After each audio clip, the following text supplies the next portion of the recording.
What's going on, all? Welcome to 94 Feet Raw. Back in the building, back at your door, back with the mans again. I got Paul Edwards, Errol Seaman, Stephen Oak, and Jimmy, all legends of the BL basketball world as we are. And we're back talking about NBA, back talking about the NBA bubble. And right now, it's the NBA Finals. You've been watching the basketball and we don't know where you've been, but to recap, obviously we've got Lakers versus the Heat and stuff, all gone through their little journeys to get there. But I'll go to you guys. What's impressed you most, just about the Lakers and about the Heat, getting to where they are now? And I'll kickstart with, go on, Steve.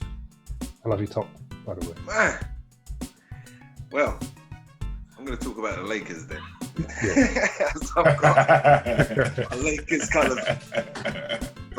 Although I do want to talk about the Heat themselves, but we just touch on the Lakers and the Grizzlies. I mean, once the Lakers beat my team, Houston Rockets, and like I just say again, only my team because of the bet. I wasn't necessarily confident in what they were doing, but once they moved on and took on the Grizzlies, my bad, the Nuggets. I did think to myself that, they had a good run, but like I said in the last one, with LeBron there, I didn't see any 3-1 comeback. They went down and it was kind of a media theory as, don't worry, Denver's got them where they want them and this, that and the other. And I mean, to speed it up, the Lakers closed them out as I thought they would. I think the progression throughout the series was, like I said, it was kind of a myth in the air that we were hoping that Denver could pull something out, hoping that Jamal Murray could come together, hoping that the Joker could cause some issues. But like Charles Barkley said on TNT, you had the Joker out there trying to carry the whole team. The rest of the guys tried to do their thing. But the Lakers are well-oiled at the moment. They're ready. They're ready to roll. And I think they just put them away like real basketball analysts would actually have seen and foreseen, really. Cool. All right, E, what's your opinion on this? Do you agree, or is there something going on with LeBron? Is he taking drugs, man? Listen to me, bro. Listen, drugs. Ain't drugs, that's the form. Listen, they're a well-oiled machine and LeBron is the mechanic. He's the operator. Let me take you guys back. How long's the bubble been now? 2 months? 3 months? How long's it been? I think they said 8 weeks, yeah. It was like 8 weeks. Let's go back to the start of this bubble, yeah? What we were doing. We was establishing our fantasy league. Our little, was coming off our fantasy league, we was doing our little draft to select teams for our little gamble through the bubble, man. And guess who got top of the draft? Me. And I'm not afraid to say I was under pressure that day. Trust me. And you know what I did? I just doubted. Forgive me, I doubted. And no more. Ain't no way I'm doubting LeBron anymore. No way. Listen, this guy, if you look at what he's been able to do in terms of sustaining his physical condition, in terms of not succumbing to injury, bar last year's little blip, which I forgive him for after going to 8 finals, he was due a little bit of a rest, a bit of a layoff. Look at his sustained play. Yes, to such a superlative level, year after year after year. A+ performance. When has he ever been less than A+? Even on a down year last year, he was an A+ performer. Yeah? Mm. You're talking about... he crept into B last year. No, you're crazy. Listen. He crept into B a little bit. That's why there was doubts out there and talk of Kawhi being the new king of LA. Listen, let me finish. Just because Kawhi was where he at, me, that don't discredit what LeBron was able to do last season. As far as level of play, well, all right, I'll bring him down to an A-.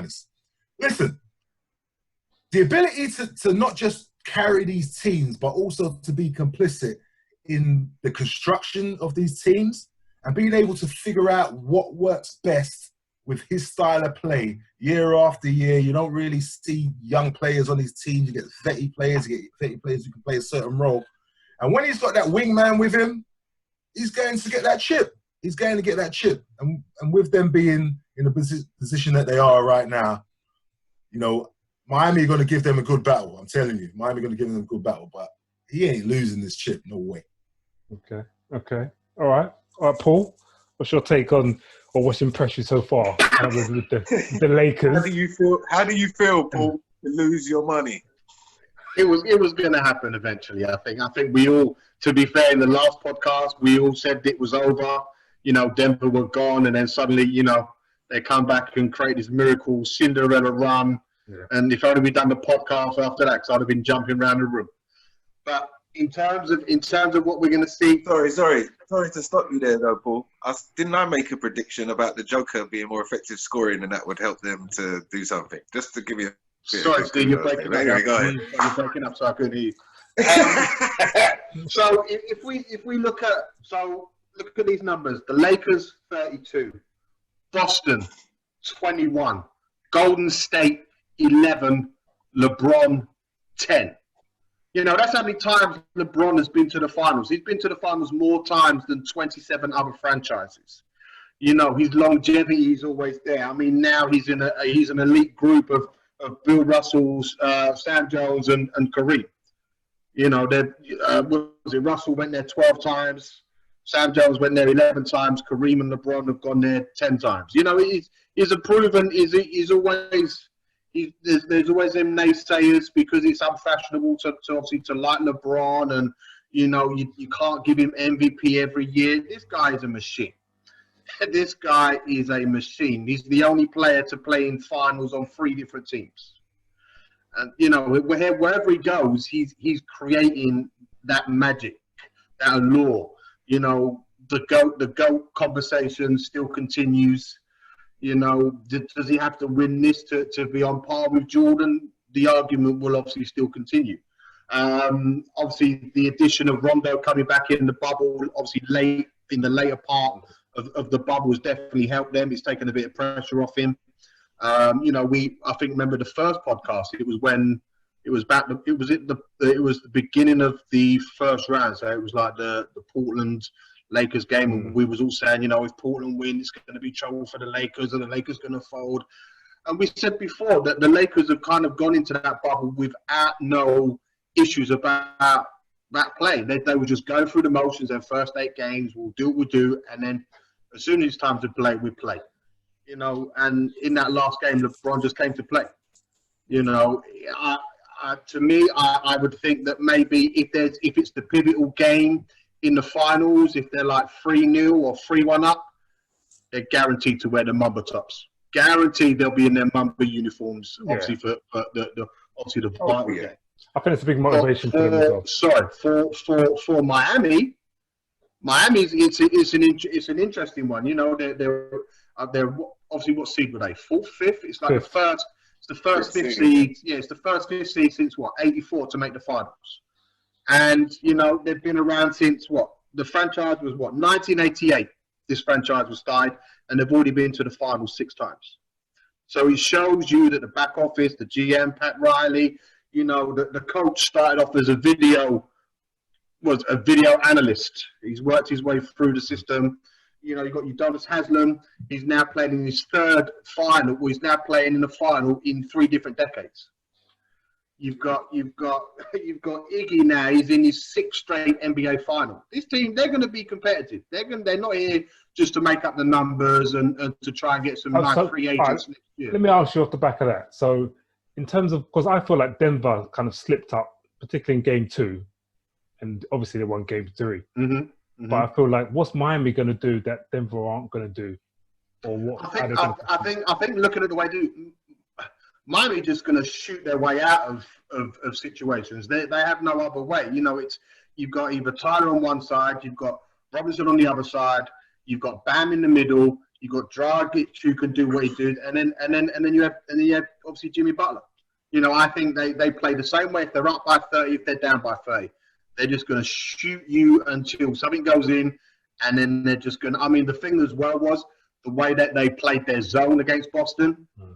You know, they were doing different types of zones. You had Jimmy and Iggy at the top as like obviously what we'd call a 2-3 zone, obviously zone defense. You know, big and wide, getting deflections, and NBA teams aren't used to that. They're used to just seeing one-on-one pick and roll and etc. So they're going to throw a whole new load of schemes at the Lakers, but I think the Lakers would win, but I think it won't be as easy as what I think most people are making out, because of obviously where Miami finished in the East, and also as well we say, we always say that the East is very weak. So if you're finishing fifth in the East, you can't compare to finishing fifth in the West. I don't buy that East is weak game for this season. I think there was a lot of parity. I think the bottom of the playoffs as the East were quite weak, but I think the teams were pretty much on par with a lot of teams in the West. But what you said, Paul, about Miami being able to shoot themselves out into games and sustain games, it's that factor, because they're quite potent from the perimeter. But also the fact that they minimize mistakes. They continue to put in that consistent effort.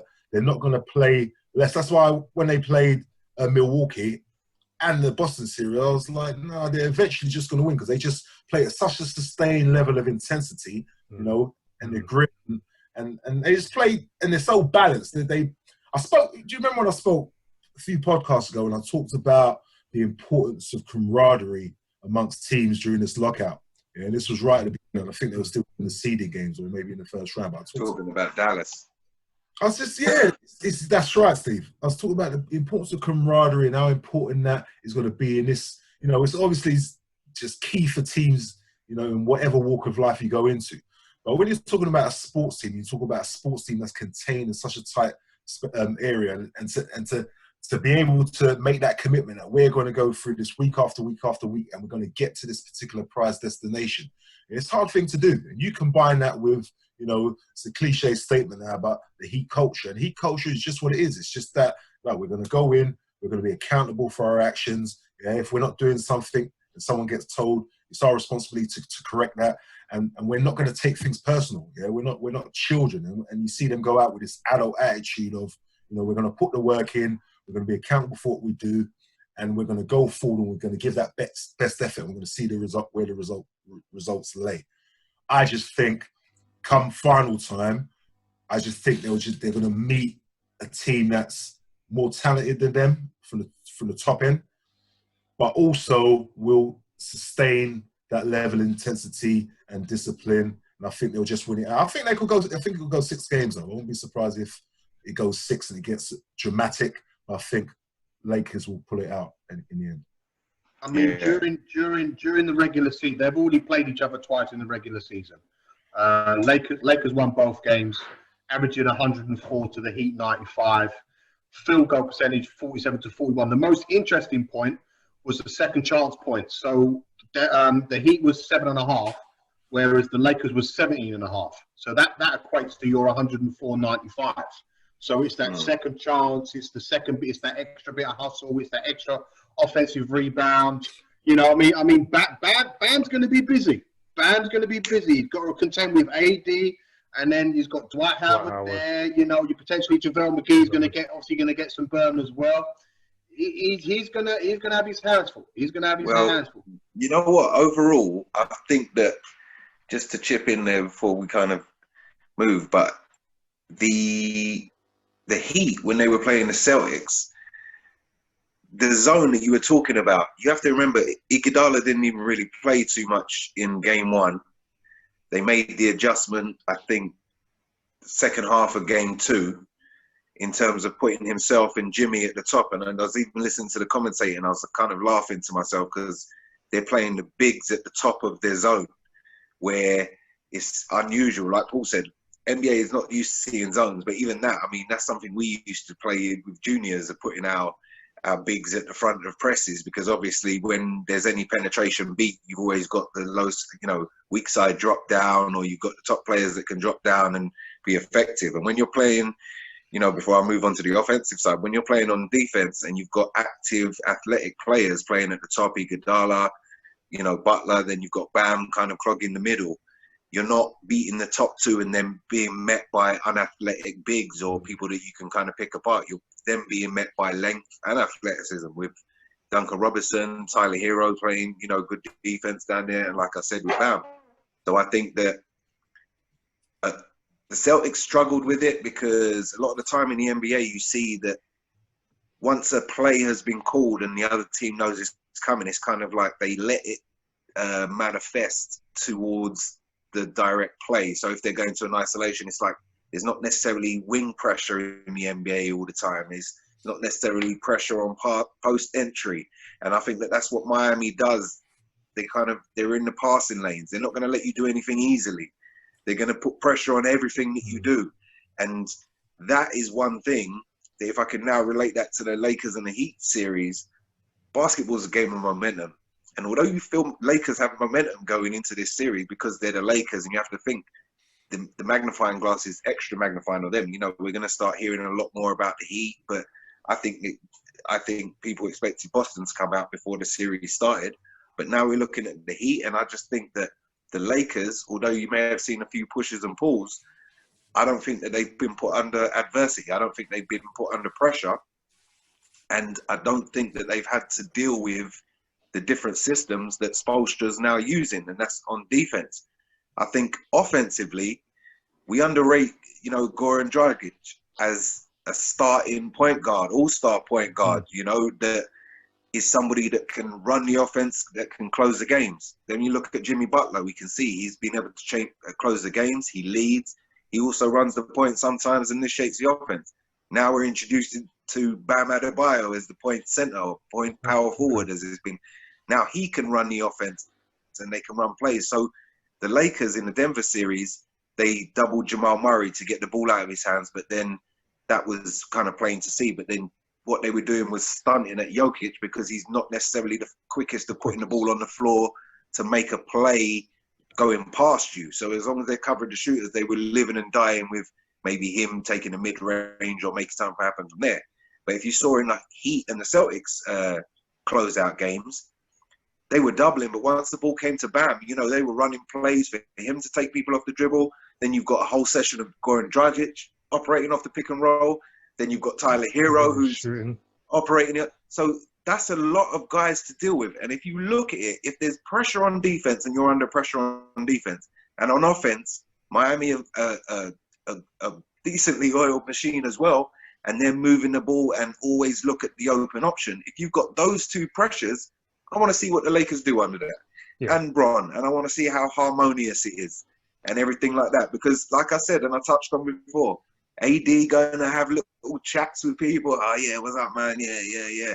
It's cool, and you're doing work. But when that adversity comes, and I'm not trying to say it like that, but if I was in a game like that and I know you've got the advantage on me, maybe skill-wise or energy-wise, do something else. I'm going to try and rough this guy up and see what he does. I'm going to throw another flavor in it that I don't think any other team would have been able to give the Lakers that type of pressure. So although I think LeBron is a mature guy who's seeing all the angles right now, he's in there fighting against the Matrix with one hand right now. Just that's what it looked like when he was closing the game out against Denver, that he could just see all the angles. Yeah. So, like Jimmy Butler said, if they want to do anything for the past 10 years, you want to do anything in the league, you got to go through Bron.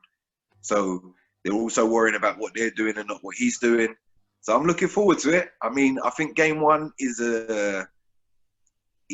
not as big a game as people would think, because I think both teams are feeling out first round of a boxing match type of thing. But game 2 and 3, massive games for both teams. So I'm really looking to see, I think game 1 is a massive. You believe so? Yeah, I think if Lakers get that first game, I think it's especially if they win it convincingly, it's a massive leverage play. Because I know what you mean, but it's like that boxer throwing out their jab. You know where Eric Spoelstra came from? Paul said it. Came from the video room. And those guys, they go back to that video and they watch what you're doing. You better come with another plan. And if you really look at the Lakers, Bron and AD. I just like the Heat's front line, man. Go on. The Crowder, Iguodala, Butler, them guys are just like, they've guarded LeBron in the past as well. They can't shut him down, but they can contain him to a degree, potentially. Iguodala, we know he's got the best hands in basketball. He can strip that guy. So they're players that can make LeBron think twice about certain things.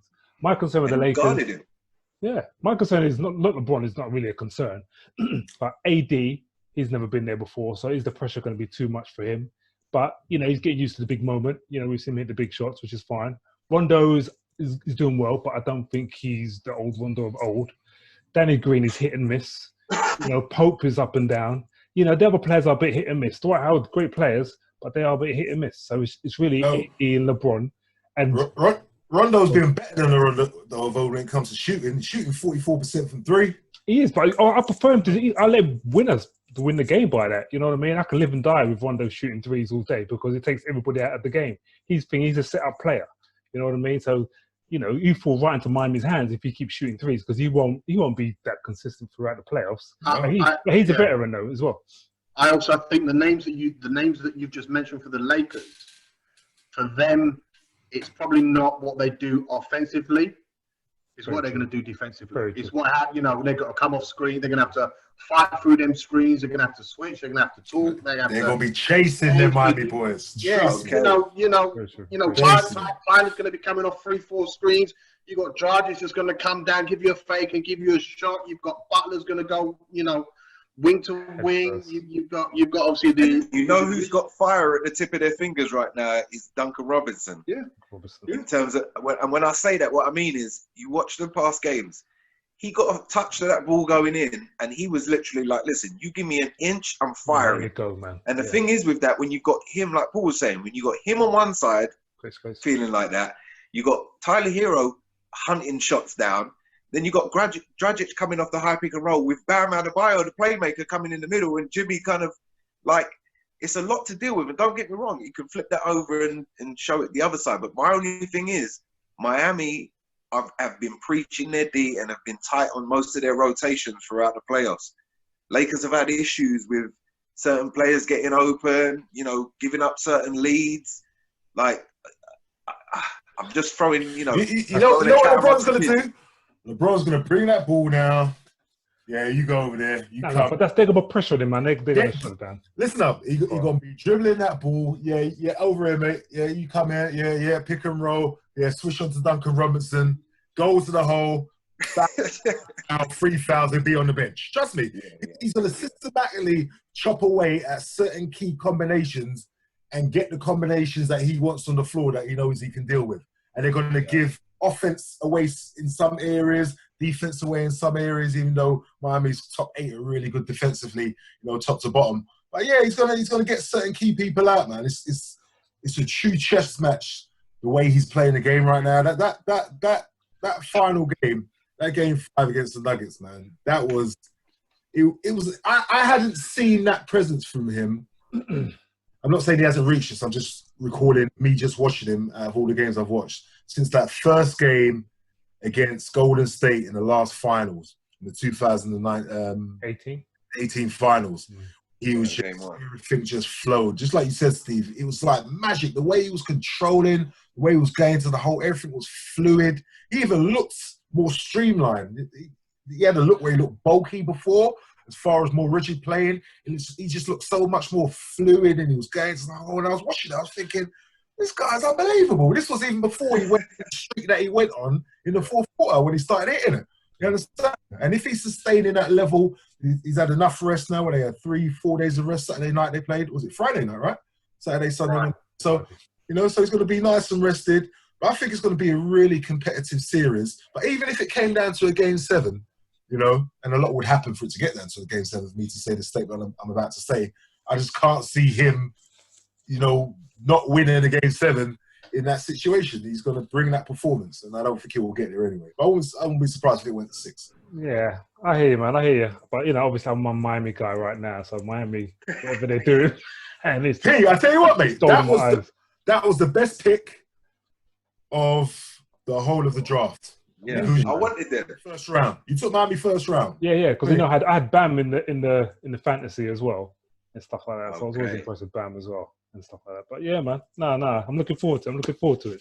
All right, so what we talking? So if we went round, what's everyone saying in terms of kind of prediction? Is it Lakers in 6 for everyone? What are you all saying? Go on, Paul. Yes, I'm going 6. Errol. Earlier today, I was thinking Lakers 5. I just got this idea that it's going to go 5-5-5-5, but I can't disrespect Miami like that. I've been impressed with them throughout. I think they play really good basketball. They're just really strong mentally, great coaching. So I'll go Lakers in 6. You know what? I can't even be as straightforward as that, because if Miami beat LA, like we're saying, we're talking kind of chess now. We're talking on another level of kind of basketball here, if you know what I mean. We're kind of analyzing to depths. So what I mean is, if they can beat them in a game, that changes up a lot in terms of just finding out the recipe to beat them. So I believe, unless it's a gentleman's sweep, LA 4-1, I believe it will go 6 or 7. And I'd have to say... Man, you sit on the fence there, Steve. You on the fence? Fence, yeah. Really No. Because what I'm saying is... You're like Big Bird right here, man. Get off the fence, I'll tell you what. Okay, this is the thing. If Lakers win the first 2 games, it's a sweep. There ain't no Miami winning a game. It's a sweep. I'm going with a sweep or a gentleman's sweep at 4-1. If Miami win one of those first 2 games convincingly by more than 5 or something like that, I'm going with Miami in 7. That's it. I'll go on bet. I'm going Miami in 6. Okay. You know what I mean? Because I just think the Lakers got too much reliance on LeBron. His minutes have been watered down a little bit as well. And, you know, I mean, he's the greatest, the most experienced out of everybody, but there's something... Don't make my mistake, man. I know you got money riding on this. Don't disrespect the king. Don't doubt it, bro. I'm not Hey, listen, the king. Man. Let me just say this right now. Shit. Let me just say this. Michael Jordan is a movie, okay? He can't be beaten in the basketball realms. LeBron is probably the best basketball player ever to me outside of that, because he's Karl Malone, he's Larry Johnson. He's been beaten before. Pippen, he's everybody. So how many I finals don't has he doubt lost? him. How many finals has LeBron lost? But you know what? He's lost them though, P, because it's amazing that he even gets the teams that he's got there. That's why people knock him on the losses. The team, like you get in there with Ira Newble. You remember who Ira Newble is? He was like the starting 2 guy on the finals team. Like, yo, we're gonna knock them out for that. But they freeze up, man. Come to the finals, they don't do anything. You know what I mean? He got George Hill freezes. JR's not the Come on, man. He played against some. He played up against some all-time great teams, and look at the last year they played Golden State. Come on, man. Kyrie's gone. Isaiah didn't work out. Wade came and left. Derrick Rose came and left. He's playing with Jeff Green and all right, okay, I'll put it here. So, man, this guy's unbelievable, bro. I know the Lakers got Dwight Howard, but Anthony Davis can play a lot of minutes, and what's he averaging, like 3 rebounds a game? He's averaging like 28 and 9 for the playoffs. 58%. What was the last round against Denver? They done him in 5. Do you know when his jumpers go in, like his outside jumper, he ain't rebounding because they space the floor, and if he's in the pick and roll, he's picking and fading.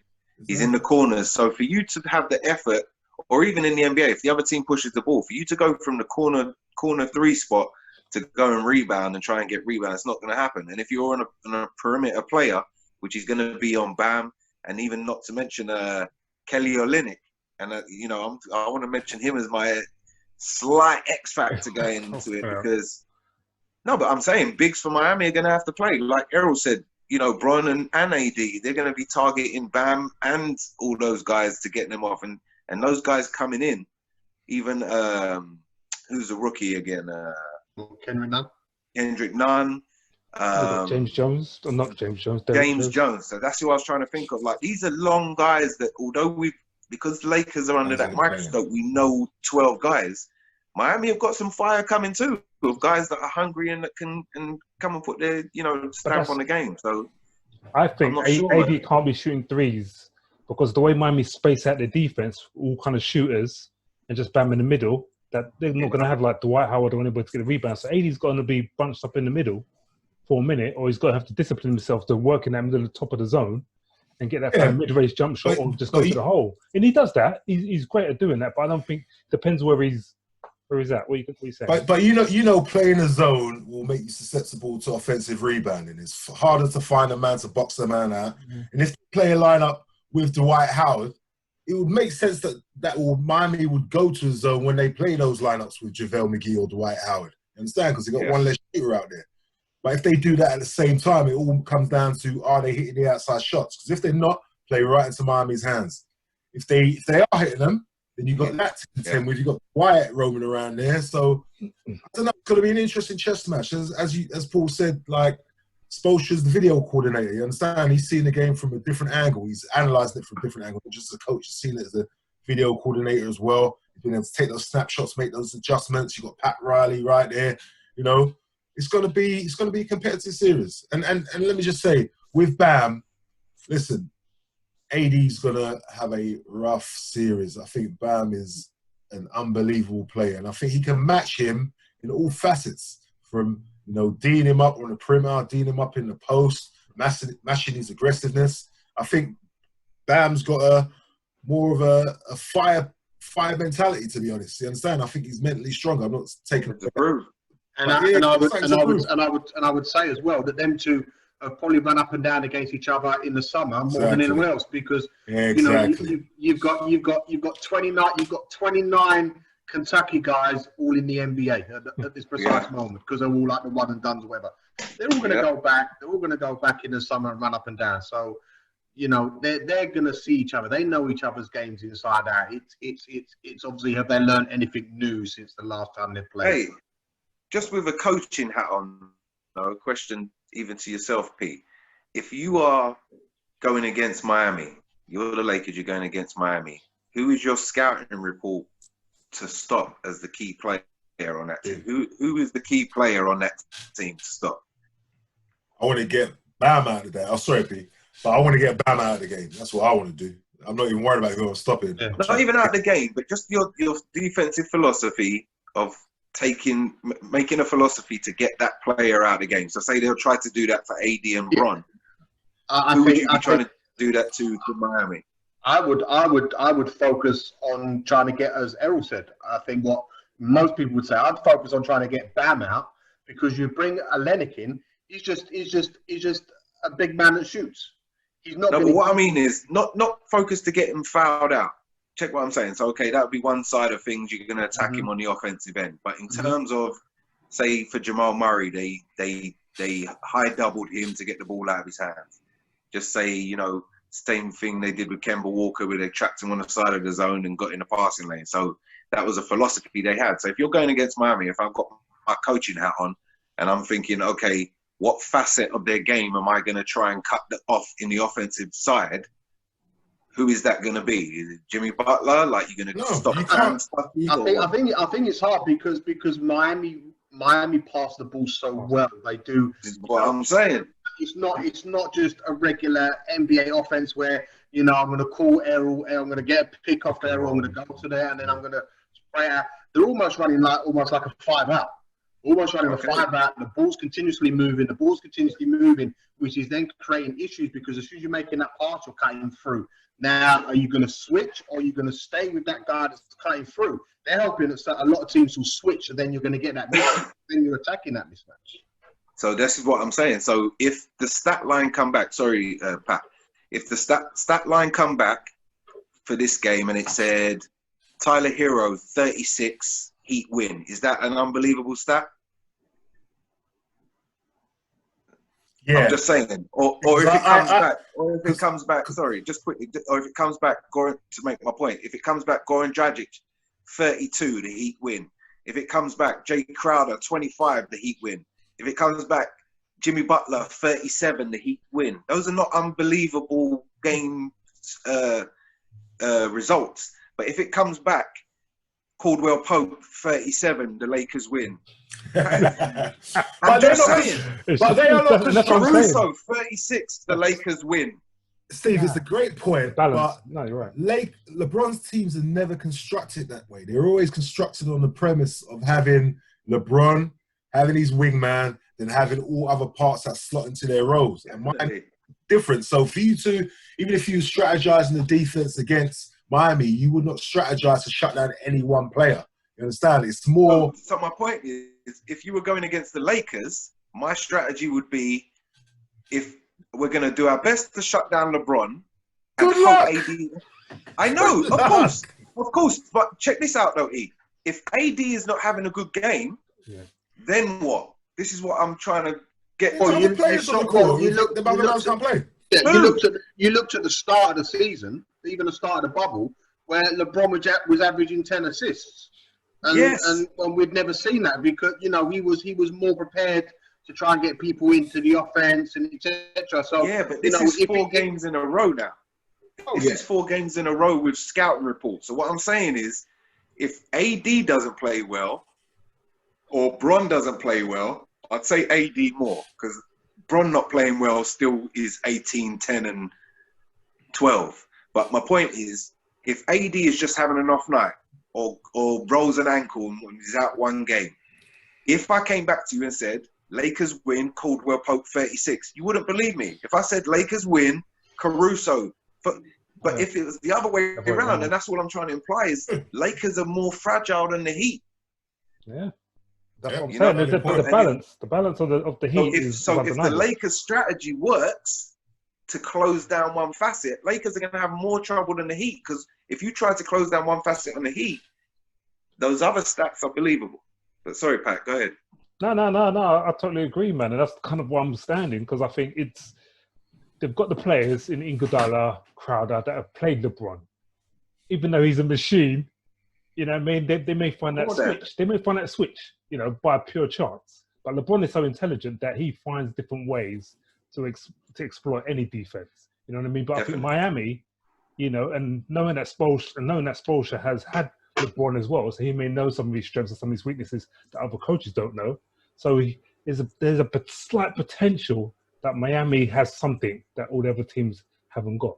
And that's kind of what I'm kind of focusing on. But, it is up in the air. And I think, what's his name, shooting 30 to 37 in the game. What was his name? Hero. It was good, but it was a bit of luck at the same time. You know what I mean? Duncan Robinson could shoot, but, he struggles to get open. You know what I mean? He's got a lot of confidence before he starts hitting a lot in a row. So they're the kind of things that the Lakers defense could put those guys under a bit of pressure. I say Marcus Smart took the ball off Hero like all the time, bringing the ball up. So a bit of pressure, they may fold under that pressure. So it really depends on kind of the Lakers defense, I think, is the key for them to go through. But what's everyone's X factor? I know you started talking about it, Steve. Yeah, I just touched on, I was just watching a game the other day and I was thinking, man, Kelly Olynyk is looking fresh out there in the times that he's come in. He took a little step through, 2-hand jam. And, you know what I'm saying? And I was thinking, okay, and but you know why I say it with him? And I think it relates to the toughness side, because I was thinking, who else is on that kind of, I know Jay Crowder and Jimmy Butler out there on the perimeter, but I was thinking, who can give Anthony Davis a bit of bump and, give him a bit of trouble outside of Bam, because Bam's not necessarily that aggressor. He's just going to play hard as such. But I just thought of him. But I'm not going to say he's the massive X factor. But what I think is going to be the X factor in the series, outside of my little Kelly Olynyk pick, is Miami's coaching. And I just think that, like you said, Spoelstra, knows Bron better than any. I think that outside of Nick Nurse being coach of the year, I think Spoelstra was right there next to him.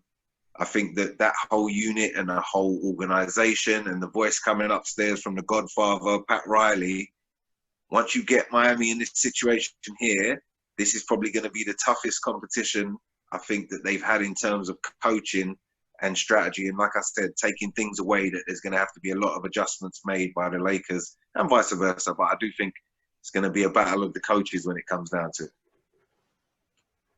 Go on, what's your X factor? Lately I've been watching these YouTube videos explaining like the Matrix and explaining like the science, getting deep into the science of the Matrix. And it's just interesting knowing like the phenomenon of what they call the anomaly. It's like this glitch in a computer program that manifests, with the one. You understand? And when you're talking about X factor, that's what you're talking about. You're talking about anomaly.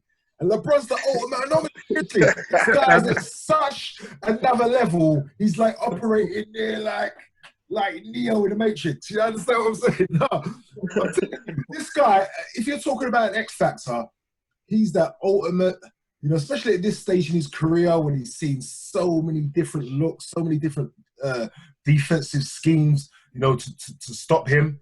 And now he's got a team that's functioning as it needs to, with his wingman playing at a higher level, you know, barring injury. An injury is always an X factor, but I just see him being the person that's going to be unlocking the keys to lead, you know, to Lakers to the chip. And on the flip side, on Miami, I think the most important player by far is Bam. And I think that if you can, just like you're saying, they're so well diversified in terms of their offensive production. I don't think that's the way to attack them. I think it's more about, all right, who's key? And it's more of a defensive-minded attack in terms of, yeah, Duncan Robinson, he's hot. Let me pick and roll him. Bang, bang, he's got to go sit on the bench. You understand? And I will take that approach with Bam. You know, AD's got to be aggressive. If AD can win that battle, I think they'll win in 5. I think if he can convincingly play that sustained level and not dominate Bam, but just be aggressive to the point where he's not limiting his production, he's giving you 30 and 10, high percentage. No, this will be done in 5. But if him and Bam play even and Bam can raise that level of play, yeah, it could go 6 or 7. Okay. Paul, who you got? X factor for me, I think, is potentially the Leona Lewis cast. Yeah, the supporting cast.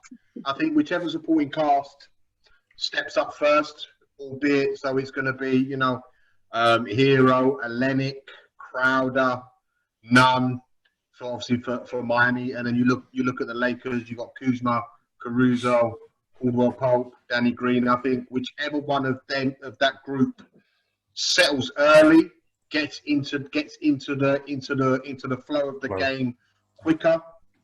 I think obviously, you know, whoever's more successful out of their particular groups, I think will definitely help their team to win. Yeah, no, I agree. I mean, I had like Danny Green, I think is a big one for the Lakers. I think if he's shooting, because he plays stellar defense all the time, but if he's shooting, you know, hits threes, he's capable of hitting, you know, loads of threes in a row and stuff like that. And I think just the way he plays, such a rhythm player. So once he's in the rhythm, I'm not sure about Danny Green anymore. But that's my thing. I think if he's not playing well, because he's still going to take a lot of shots, and some of them may be bad shots. But then you say that, Steve. You say, "Oh, I'm not sure about Danny Green." But then you're going to make that mistake if you leave him open and he makes one, and then you're going to still leave him open. He makes a second one. He's one. You know, look what he did for San Antonio. Listen, that Steve, was 18 years ago. Toronto. Danny Green is running out there looking like he's got 2 verrucas on each foot. Okay, Steve. And he's had 17 knee-to-knees in practice before the game. I'm not saying he can't hit a shot, but I'm telling you now, it's not money. And even when we go down the bench there, this is what I'm saying. These are rattle players. They're rattlers. I'm not saying Danny Green, he's still going to be consistent on D, rebound a bit, blah, blah. But he's been sporadic with his shooting since he hit them 7 threes in that. He's still living on that. He's still living on that check. You talk about Kyle Kuzma. Living on it. Let's just quickly, Kyle Kuzma, just to touch on that other one. Watch his body language. He ain't happy in LA. He ain't going to be in LA next year. Yeah, he wants to shoot and score. You think he's happy Caruso's out there playing that role and he's not sitting over there like, man, watch every time he touches the ball, he wants to shoot. So when things get rattled, guys like that you think you can rely on, I'm telling you, shaking Steven. No, listen. First of all, ain't got no problem with Caruso. They don't play the same. Caruso does what he does. Then Kyle Korver. Kyle Korver. Caruso. Yeah, nearly one. Yeah, he does what he does. You understand? But his role is to shoot. His role is to come in and put the ball up. That's his role. They want him to put them shots up. There ain't no contradiction right there. That's not an issue whatsoever. And when you're talking about Danny Green, as producers about to allude to, he about to be the starting shooting guard on back-to-back championship teams with different teams. You understand? I know. So he's doing something right at that. If you watch his play, It's always a plus when he can hit consistently from outside, but he does so A much. plus. But it's only a plus. What I'm effort. saying is, I'm just going on what I see. I'm not saying I wouldn't play him because he's solid defensively. He's a big guard. He's He like hit 6'5". he hit like 6 threes in last finals last year. Everyone forgets that. You know what I mean? When he's hot, he's You hot. know what? I must have, because trust me, I've seen Danny Green many times in Houston. I've seen, he's a big dude. He's a big guard out there. I'm just saying, to me, he's not shooting consistently anymore. He's not that guy that you're gonna not edge off in the corner. You may, but I'm just saying he And ain't he One gonna game. put One it up. game. He He needs gonna one or put it two up and he's games. gonna hit exactly. He needs That's one all or he two needs. games. That's all he needs. So, He's not going to hit the side. He's not going to hit the side of the backboard like someone from the Clippers. Do you know what I mean? It looked good. Yeah. yeah, well, just moving on. Speaking of the Clippers, what's everyone think about Doc Rivers getting the chop from LA, man? I thought that was sad news actually, but Nah, that's some bullshit. No, but I think it's it's a result business, and you've created a team to get results, and you didn't get results, so you've got to go. I mean, the problem that they have now is they don't have a first-round draft pick until 2024 or something like that. It's something crazy because they've given away so much to get that team, and it was they were like what 0-7 in deciding games in the playoffs. Their history. They're always going to be, unfortunately, you're in a city that has the Lakers. You're in a city that has one of the greatest sports teams in the world. No, not just basketball, in the world. Everyone knows about the Lakers. Not many people know about the Clippers, and that's always going to be their problem. And I think, you could see the trouble. When they were playing against Denver, you're 3-1 up. In all the games, even in them last 4 games, they were up double digits. They were always in the lead. And then, I personally, if I was owning that team, I'd blame the coach, because you've got double digit leads and you end up losing by double digits. It's like, what's going on? But they seem to play the same way. There was no change of scheme. We're just going to go through the same thing. Are we going to double Jokic, or shall we leave Jokic? Okay, or do we going to double Murray? And then, okay, what happens now? Are we going to start doubling Marco Polo? And I think I think potentially that's come to the end of the journey at the Clippers. He'll probably get picked up by someone else, and he'll move on. But I think he'd been there for a while, what, 5-6 seasons? Oh, yeah, something like 8 seasons. 8 seasons, yeah. He's been there for a while, and they keep getting to that certain level, and this was probably their best time to try and get to the final, and it went south. I think that Doc Rivers, unfortunately, we see Steve Ballmer and he's there, come on, yeah. But you don't get to be that guy without making tough decisions and strategic decisions. And like you said, it's not just to win a championship. It's to change the whole outlook of the Clippers and to make them relevant in LA, to then increase the fan base, to then build towards that whole goal of them actually being an entity in LA. But to me, Doc Rivers is too much. It's not Blake's fault. It's too much of him making excuses and time. No one takes excuses, but he's like an old school coach. He's an old school coach that is selling a good game and he's telling the truth, but his game is related to a different generation of guys that maybe when you lose leads like that, that's not necessarily the coaching strategy. That's the connection between the guy and the players. And there's a difference between a respect and a connection. Most people have respect for their parents. They won't tell them shut up because there's, out of respect. But in terms of a connection where your parent can just look at you and you're in a crowded room at a West Indian party and they just look at you a certain way and you better chill out. Like, he doesn't have that connection that can be, hey guys, come on, man. Like, listen, we need to. I think he's just got a strategy that he sells to them, and he sells, hey, I'm Doc Rivers, I'm a good guy, and we're pals and everything like that. And I think that when you're on the outside of a basketball bubble, like those business guys are, like Steve Ballmer is to say, he's going to say, hey, man, look, we love Doc. You've done a great job for us, but your wick's about to be extinguished here, man. And that's why when Paul said he'll find a job somewhere else, I'm not even sure. Because the reason why I even feel like my point is even backed up, to be the only coach to lose 3-1 leads in the playoffs. We ain't talking about just lose like 20 games straight in the season and you can blame it on your team being bad. Lose 3-1 leads 3 times, something bigger than strategy is going on there. So you're saying Danny Green is living off them 7 threes when he was at San Antonio. So it's Doc Rivers living off 2008. He is, and you have to think even before that in 2005 was it when he was in Orlando? Before that, you got to think they lost the 3-1 lead in against Orlando there. So you have to think the guys that he got in Boston, they're leaders and connectors. He didn't have to huddle the guys up when you're losing the lead and say, "Hey man, come on, you got KG there. Hey man, come on, you got Paul Pierce. Hey man, come on." You got, all of those vets that were around there connected, and they were able to deliver that. So I don't think it's a bigger shock, and I think it's time. It's time they probably do something else. Yeah, and let me bridge onto that. So when you're talking about that lack of connection with Doc, that's a locker room that needed that vocal, that alpha coach to tell them, because they lack that in the personality of their superstars. Both Kawhi and Paul George haven't got that. And when you look back at Toronto, that was what Kyle Lowry brought. He brought that there. He brought that maturity. He brought that leadership, And so Kawhi could play his role and he could be that superstar, and he didn't have to be vocal because they were so disciplined, from the head coach, Nick Nurse, all the way down to the players. They all understood the system and the philosophy.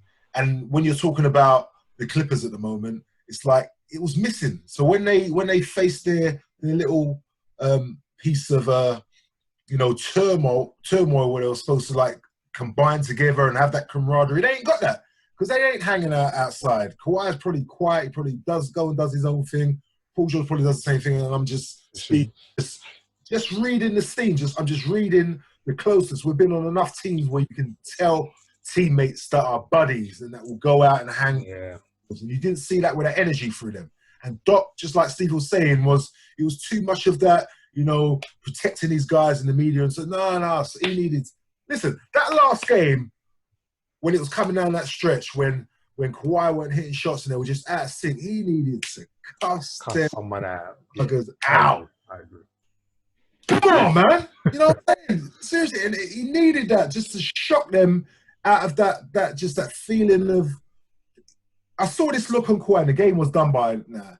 And go back and look at Kawhi when they sub him out and he's sitting on the bench and he's drying himself off with a towel and he looks up, and I see this look in his face I've never seen before. There's a look of like, I can't believe I'm in this position. It was just, you just never seen that look on his face before. And it just spoke highly to me of like they thought they were preordained to walk a particular path. And it's unfortunate that he was Doc, but something had to change. And it didn't necessarily deserve to be him, because at the end of the day, remember, he ain't the GM anymore. He didn't make the trade. He didn't take those other guys out from last year. Jerry West, Lawrence Frank, whatever, the GM's role was in that, the GM's advisors, whoever, they may have come and had Doc Rivers involved in the decision-making process. Ultimately, he ain't the GM anymore. So there's got to be some accountability throughout the organization, from the players down to the coach and the coaches, all the way through to the management. And unfortunately, it's going to be easier to move the head coach because they have no wiggle room with the roster because they depend on their team. Interesting, man. Interesting times, man, in LA. And who would you see as the next coach, Pat? Yeah, that's a good question. Next coach, well, people are talking about Ty Lue and stuff. I don't know if he gets enough respect or whatnot, but... Champion! Why is he different from Doc? They're both coaches.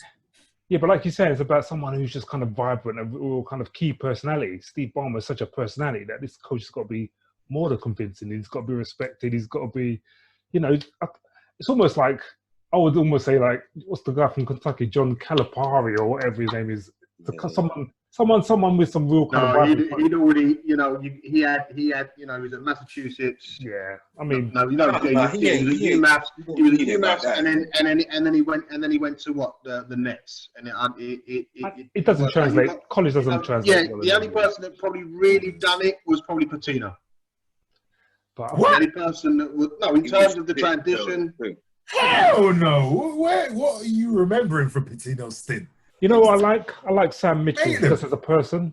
But I Oh, don't you know how crazy, man! I feel like I'm in, they need to even get him off NBA TV, Oh, let alone off the I like sideline. Sam Mitchell. I like Sam Mitchell. I like Sam Mitchell. Sam Mitchell. Listen, I think that Ty Lue is a candidate. If you're talking about that sort of presence, where's Mark Jackson? You understand? Yeah. Something ain't right with that. Something ain't right with that, right? I don't Blackboard think though. That's what it says. There's something behind that. Why he too hasn't preachy, he whatnot.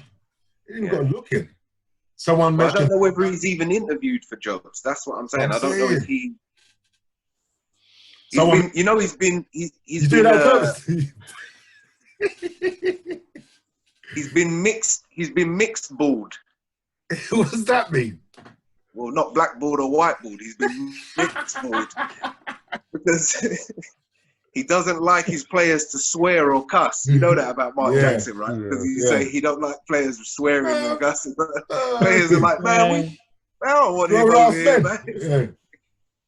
But yeah, someone mentioned Jeff Van Gundy. That'll be interesting.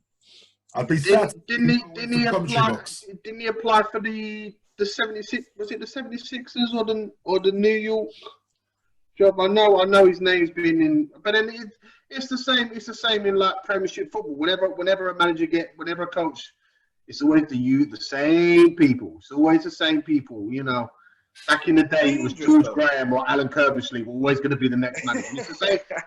It's the same for NBA. As soon as someone gets sacked, it's Jason Kidd or it's Jeff Van Gundy or it's. But I think it's dangerous for them older coaches because the game is different. Oh yeah, it's definitely. I'm changed. telling you, It's even changed. someone like Steve Nash as the next player has to do his serious homework because the way that this game moves, like D'Antoni was an alien before with his system. Now he's a pioneer in terms of the way certain people. Yeah, but then you got to think that. But you got to think that. But then Nash has been working with the Golden State Warriors for the last 4 years. There you he's go. Been in and around. He's like he understands how the schemes work, and Definitely. he's And still he sort played of there young too. enough and relevant enough to still engage with like these one and done's. Yeah. So what about these old coaches, like you're saying, Jeff Van Gundy, Mark Jackson? I'm not even sure who else is out there, but just saying in those two. When was the last time they coached? What was the system being played there? Mike Brown. Brett Brown. I was going to Mike joke Brown. and say Mike Brown. Mike Brown. You might as well put Don Chaney in there. John Thompson, bring back John Thompson. You might as well bring seriously. back. You might as well bring Hubie Brown back. Listen, I love I Hubie don't Brown. know. I love Hubie. I used to love Hubie I used Brown to love Hubie too. before I learned about basketball, and he was still trying to teach me what a reverse pivot was live on TV. He'd be telling you everything. Every little move that happens, he's got to break it down. Like, we don't need to know that in that detail. He's an old dude, man. Let him be. Ah.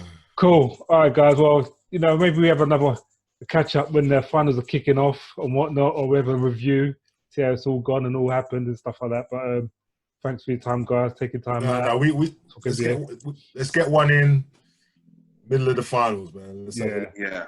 What, is that are we coming back if it's 3-1 or 3-0? Don't know, man. We should maybe do our little live one as the actual games actually happen and stuff like that. So, but yeah, everyone, thanks for listening. I would say we could meet up for the game, but no. my underground club is being used that weekend. But wicked guys, man. Let's get back at it. Yeah, let's enjoy these games. Yeah, indeed. Guys, we're Night 4 Feet Raw, another podcast at your door. Thanks for tuning in. Thanks for listening. We out. Keep jamming. Peace. Keep jamming.